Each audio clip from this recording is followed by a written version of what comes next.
In today's toot, we are going to be talking about the deficit reverse lunge. But before we do, let's review. So a reverse lunge is going to be this. A deficit reverse lunge is going to be a reverse lunge from a deficit.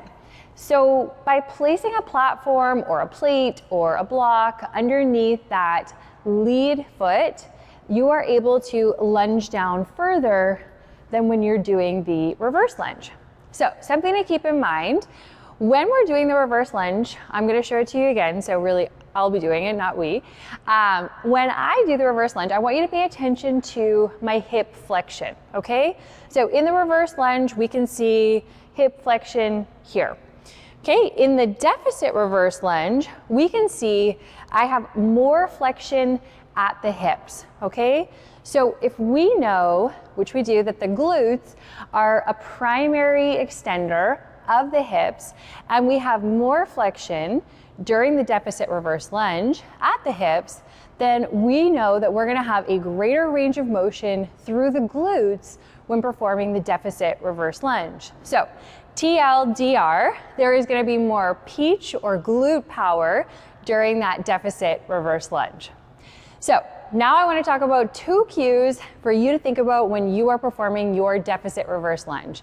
So this first cue can apply to both the reverse lunge and the deficit reverse lunge. So I'm all about bang for the buck here. What we want to think about with this cue is that when you are performing it, the front leg or the lead leg is going to be doing most of the work. So you could think about it like 2/3 of the work is happening through the lead leg, 1/3 is happening through the trail leg. So what do I mean by that?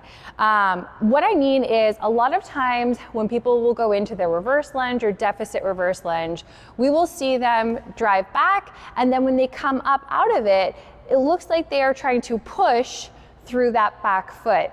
Now, if we are trying to think about majority of the work happening through that lead leg versus the trail leg, instead, what we want to be thinking about as we come up out of it is going to be this leg pulling us up rather than popping off with that trail leg. So cue number one, lead leg does majority of the work, trail leg is along for the ride, offering some support and stability, just like a good partner, right?